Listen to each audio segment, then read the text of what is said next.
Le Buller est le podcast qui vous parle de l'actualité de la bande dessinée chaque semaine. Dans ce 91e épisode, on suit Alex et Pouillou, un duo de flics qui traquent un tueur dans une ville rongée par le crime et l'acide, dans l'album Ceux qui brûlent. Dans la deuxième partie, on balayera l'actualité de la semaine en vous présentant les autres sorties qui ont retenu notre attention. Cette semaine, il va être question d'un thriller au rythme haletant et au graphisme singulier dans l'album Ceux qui brûlent, sorti au début du mois d'avril chez Sarbacane. Comme souvent quand on suit des policiers, nous allons avoir affaire à un duo qui ne repose pas toutefois sur l'alliance traditionnelle Good Cop, Bad Cop.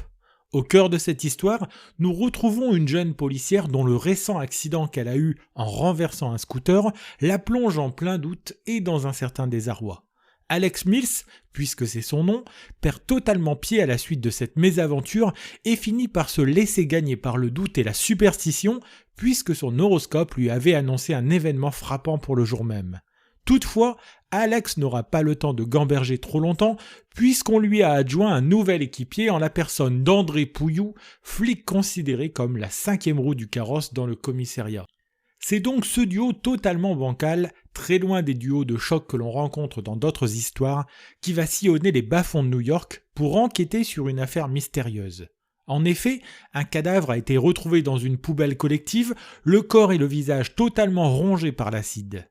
Pour l'instant, notre duo en est réduit à faire les poubelles dans le périmètre du meurtre pour voir si des indices auraient échappé aux équipes qui sont passées par le même endroit précédemment. Bref, vous aurez compris qu'on les occupe, qu'on leur fait faire ce que les autres ne veulent pas faire, qu'on les tient éloignés du commissariat. Seulement, c'est notre improbable duo qui va se mettre sur la piste la plus intéressante, qui va les conduire jusqu'à la boîte Le Pyramide, qui semble être un des lieux où la clé du mystère pourrait bien se trouver. Prêt à tout pour mettre la main sur le coupable, notre duo va se révéler dans l'adversité et va aller chercher des ressources insoupçonnées pour mettre hors d'état de nuire ce brûleur à l'acide. Polar très américain dans son style, qu'il soit narratif ou graphique, il est pourtant mené par le français Nicolas Degany, dont c'est ici la première incursion dans le monde du 9e art. Premier album remarqué pour Serené qui propose un thriller mené de main de maître qui sait garder intact son suspense jusqu'à la fin en envoyant les personnages sur plusieurs pistes. À noter aussi le cadrage, le rythme et le dessin qui apportent un aspect cinématographique à ce récit qui se passe essentiellement de nuit ou dans de petites ruelles pour le rendre encore plus sombre. Issu de l'animation et de l'illustration, Degany reprend certains de ses principes pour les appliquer à la bande dessinée, dépoussiérant par là même le genre et apportant un vent de fraîcheur bienvenu. Les deux personnages sont attachants, bien qu'insupportables au premier abord, mais en les rendant fragiles et humains, l'auteur nous propose d'avoir ici des proies autant que des chasseurs. André Pouillou, dont le patronyme doit certainement se prêter aux blagues et aux jeux de mots au commissariat, est un personnage au premier abord sans intérêt et inutilement bavard. Tout comme sa nouvelle acolyte, il va pourtant se révéler au fur et à mesure que l'on avance dans l'intrigue et dans l'enquête. Alex Mills est de son côté une enquêtrice de caractère dont on comprend que la mésaventure récente qu'elle a vécue l'a totalement déstabilisée. Beaucoup plus active et pugnace que son nouveau coéquipier, elle va devoir composer avec une enquête compliquée à mener, ses états d'âme et un Pouillou qu'il va falloir guider au quotidien. Au final, nous avons un album pour le moins original qui sait surprendre, captiver et flatter l'œil du lecteur grâce à un dessin propre dans le style ligne claire mais avec quelques effets aérographiques en plus. Disponible en librairie depuis le 7 avril, Ceux qui brûlent est aussi un bel objet qui fait 192 pages et qui propose une aventure dans laquelle on prend un grand plaisir à se plonger.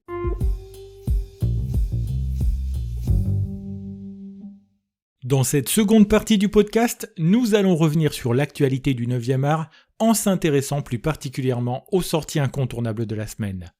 Commençons cette semaine par un petit point sur les différents festivals de bande dessinée qui vont nous amener jusqu'à l'été. Vous le savez certainement, face à la crise sanitaire toujours présente dans notre société, le Festival d'Angoulême, dont le palmarès a été révélé comme chaque année en janvier, a décidé de jeter l'éponge.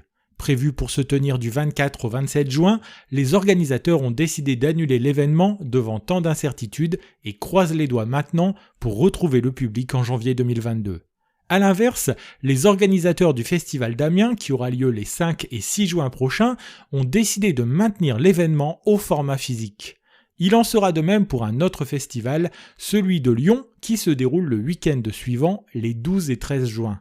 Voilà de quoi retrouver le chemin des festivals pour les auteurs comme pour les passionnés de bande dessinée à l'approche de l'été. Passons maintenant aux sorties de la semaine avec encore de très bons albums qui sont apparus dans les rayonnages de toutes les librairies de France.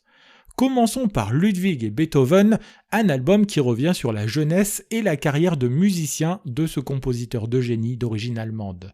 Entre une mère aimante mais qui disparaîtra vite et un père alcoolique surendetté, le quotidien du jeune musicien n'a pas été des plus faciles.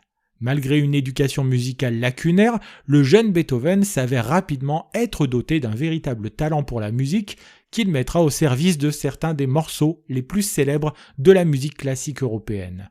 Enfin, sa surdité précoce sera un nouvel obstacle à surmonter pour le jeune Ludwig qui, malgré toutes ses contrariétés, sera l'un des compositeurs incontournables de la musique classique des XVIIIe et XIXe siècles. Michael Ross signe là un album instructif et très intéressant sur le jeune Ludwig avant qu'il ne devienne le grand Beethoven, et celui-ci est édité chez Dargaud. Toujours chez le même éditeur d'Argo, est sorti Non Retour, un titre qui nous plonge en plein été 62 du côté de l'Algérie. Nous sommes à Colombes-Béchar, petite ville à l'ouest du pays, alors que l'Algérie vient d'accéder à l'indépendance et que de nombreux Français se voient contraints de quitter le territoire. Le titre se déroule en grande partie dans l'avion qui va ramener ces dizaines de Français dans leur pays avec, pour certains, le secret espoir de retraverser la Méditerranée très rapidement. L'album s'attarde sur certains des passagers qui vont monter à bord de cet appareil et sur un enfant qui regarde tout cela du haut de sa jeunesse. En vol, la situation va évoluer très rapidement et faire de ce vol déjà douloureux un moment où va venir s'immiscer la peur et le suspense. Basé sur les souvenirs de jeunesse du scénariste Jean-Laurent Truc, nous devons le dessin à Olivier Mangin qui a pris la suite du regretté Patrick Jussomme dont un cahier graphique est présent à la fin de l'ouvrage. Voilà un album passionnant sur une période de l'histoire encore douloureuse, un très bon titre que vous pouvez déjà retrouver en librairie. Il y a 2 semaines, nous avions présenté ici même un album sur George Sand et sur son attachement à la ville de Nohant. Cette fois-ci, c'est une biographie au sens le plus large que nous retrouvons chez Delcourt avec le titre George Sand, fille du siècle. De sa prime jeunesse jusqu'à sa disparition, c'est l'occasion de retrouver cette femme exceptionnelle dans un album qui fait 344 pages passionnantes de bout en bout. Ce qui reste en tête après la lecture, c'est l'extrême liberté avec laquelle se comportait celle qui se faisait appeler avec un pseudonyme masculin pour vivre librement de sa plume. L'album revient sur les moments de gloire qu'elle connut durant sa vie, avec quelques titres qui resteront dans la mémoire collective littéraire, ce que l'on appelle ces romans champêtres qui mettent en scène la vie dans les campagnes. L'album revient aussi sur les multiples amants qu'a eu l'écrivaine, à commencer par les 2 plus célèbres d'entre eux, Alfred de Musset et Frédéric Chopin. Sorti dans la collection Ancrage des éditions Delcourt, nous devons ce titre tout en noir et blanc au scénario de Séverine Vidal et au dessin de Kim Consigny. Sous emprise est une histoire assez classique où une jeune femme, Mia, vit en permanence sous l'emprise des personnes qui disent l'aimer. Que ce soit son petit copain Jérémy, qui ne perd jamais une occasion de la rabaisser ou de la comparer avec les autres femmes, ou ses propres parents, personne ne semble croire en elle. Tout cela a pour effet de lui renvoyer une bien mauvaise image d'elle et de l'empêcher de vivre sa vie pleinement au quotidien. Malgré un travail dans une agence immobilière où elle semble s'épanouir et un joli minois, la jeune Mia ne peut s'empêcher de rester en retrait. C'est la rencontre avec Aurore, jeune femme affranchie et solaire, qui va permettre à Mia de se voir autrement et de trouver non seulement une oreille, mais quelqu'un qui porte un autre regard sur elle. En 150 pages, on voit ainsi le phénomène de l'emprise se mettre en place, mais on voit aussi comment les rencontres peuvent parfois changer les choses. Album que l'on doit au scénario de Charlotte Bousquet et au dessin de Jean-Philippe Chabot, il est disponible aux éditions Marabule. C'est déjà le 5e tome de la série Nin et c'est toujours un immense plaisir de retrouver cette jeune fille fascinée par le métro parisien et par le monde qu'il recèle. Cette fois-ci, c'est vers le parc à thème de Magic City que sont guidés les pas de la jeune Nin qui est partie pour une nouvelle aventure extraordinaire. D'habitude lieu de vie et d'amusement, le parc est désespérément vide jusqu'à l'apparition de mystérieux personnages et d'une inquiétante menace. Toujours accompagné de son fidèle tigre de papier, Nin va avoir du fil à retordre avec ses nouveaux adversaires surgis au milieu de ce lieu de fête.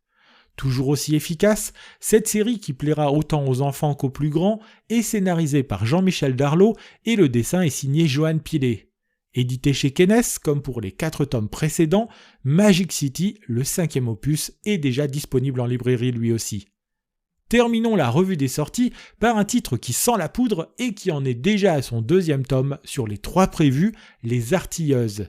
Série qui nous entraîne dans le Paris des merveilles au début du siècle dernier, nous y suivons 3 femmes qui ne renoncent jamais à faire parler les armes et les explosifs pour obtenir ce qu'elles veulent. Dans le 1er tome, les 3 ont mis la main sur une mystérieuse relique, la sigillaire, qui semble fortement convoitée au regard des ennuis que cela leur a apporté. Entre la police, les agents du Kaiser et maintenant le 2e bureau aux trousses, les artilleuses n'ont plus d'autre choix que de découvrir quel secret entoure cette bague afin de savoir pourquoi elle met autant de personnes en émoi. Non seulement les dessins d'Étienne Willem sont superbes, mais le scénario de Pierre Pével permet d'avoir une seconde partie toujours aussi efficace. Badass et à la fois tellement attachante, vous pouvez déjà retrouver ce second tome baptisé Le Portrait de l'Antiquaire en librairie et la série est éditée chez Dracou. Voilà, nous en avons terminé avec ce 91e épisode du Buller.